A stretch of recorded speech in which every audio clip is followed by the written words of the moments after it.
Hey you, it's Reese, and we are back with another prophetic word. This word is being brought to you by a number. The number is 43, and I'm going to be breaking down the Hebrew and Greek definition as to what the Father is saying when it comes to this number. Take this word back to the Lord. Make sure it's a word from Him. Make sure it's a word for you, and make sure it's a word for you in the season that you are in. All right, so the first definition is from Greek, and it means arm, embrace, bosom. An arm especially is bent to receive a burden, meaning a bend or curve.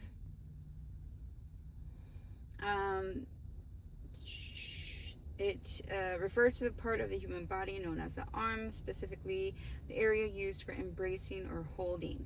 In biblical context, it often conveys a sense of closeness, protection, and affection, as when a person holds another in their arms. Okay? Let me see.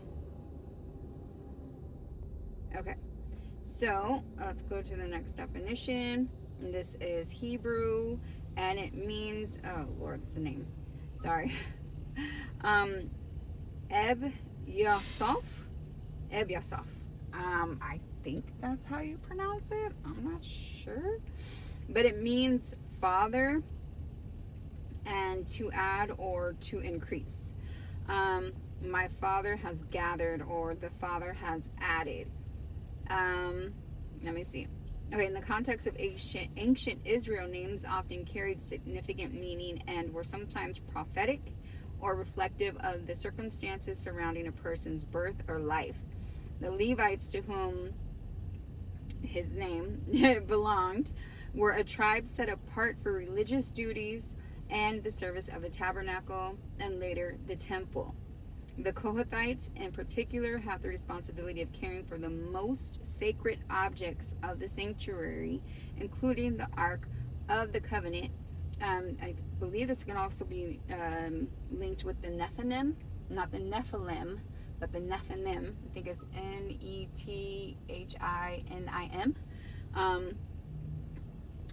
Yeah. So what the Father is saying when it comes to this number, to this word, is, for one, He is embracing us.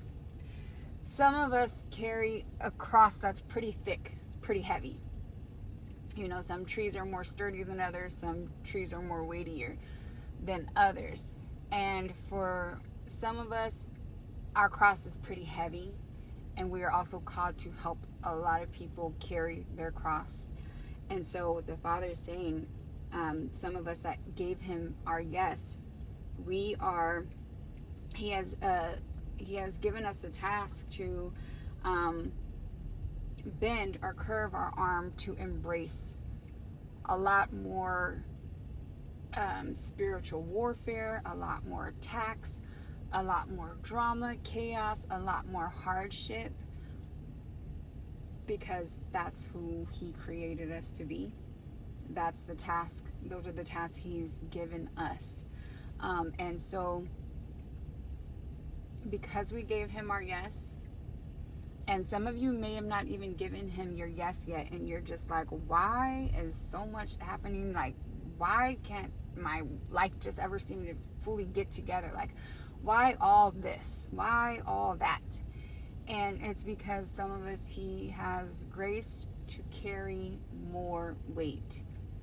And we are also graced to help others carry their cross, because He has left us to give protection and affection. We are to open our arms to a lot of people. And because we are to open our arms to a lot of people, He puts some of us through a lot more difficulties, so we can better empathize and understand what other people are going through. How else would we be able to relate if we haven't gone through things that some other people have gone to, the people that He has assigned for us to serve? We can't fully serve unless we know. That's why, one of the reasons why he sent Jesus, so he can understand, like he went through everything we've gone through. And so the Father's saying, because we gave him our yes, some of us are tasked with weightier assignments, which causes a lot more a lot more hard stuff. And that goes into the next definition, which is abiasoph, I believe, which means to add or to increase. So the Father has added and increased what we're tasked with, what we're assigned to. And that's why for some of us, it just seems like it's a never-ending story with the spiritual warfare and the witchcraft and the attacks of the enemy, and us, being able to fight, strongholds and all this other stuff. Like he's added to us, which actually makes us have to lean on him so much more. So much more. Because we dealt with a lot more than some other people do. And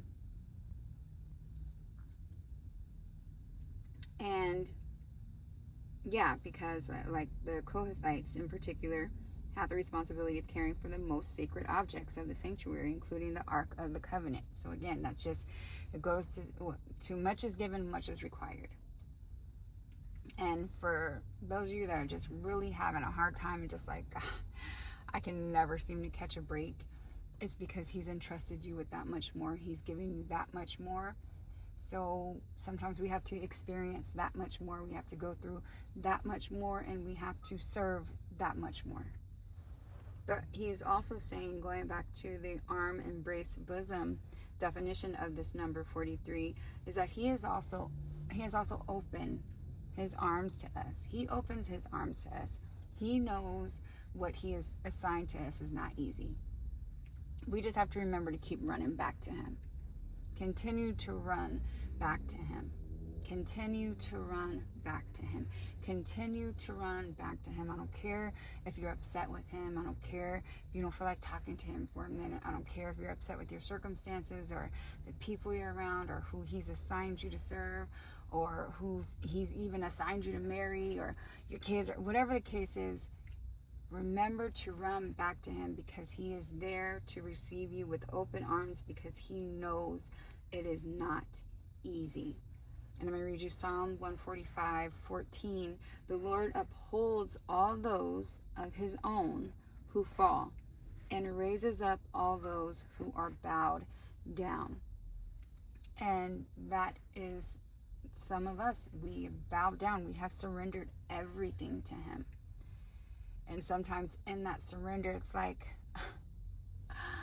do you have me down here at the throne with my head to the floor so you can stomp me out? Kind of feel like you're stomping me out. But no, it's just because he's entrusted us with that much more. He has to allow that much more, because he has to prepare us. He has to prepare us for the calling he's placed on our lives. So again, Psalms 145:14, the Lord, this is the Amplified version. The Lord upholds all those of his own who fall, and raises up all those who are bowed down. Okay, so hopefully this explains for some of you why the task seems so hard, why the journey seems so hard, why it seems so long, why it seems like it's never ending, why you seem like you could never catch a break. I'm not saying that it's always going to be that way, but for some of us, we have it a lot harder because we are tasked with the most sacred things and places in the kingdom. Okay? All right, that's all I got for you on this word. Again, take it back to the Lord. Make sure it's a word from him. Make sure it's a word for you. And it's a word for you in the season that you're in. Until next time, remember, God loved you then. No matter what you did back then, he loves you now. No matter what you're doing now, he'll love you in the future. No matter what you may do in the future, God loves you and he calls you righteous. So stay righteous. And if you are not righteous, for the love of God, get righteous, because not every day is promised to you. Okay? All right, you guys have a blessed one. I'm out. Bye.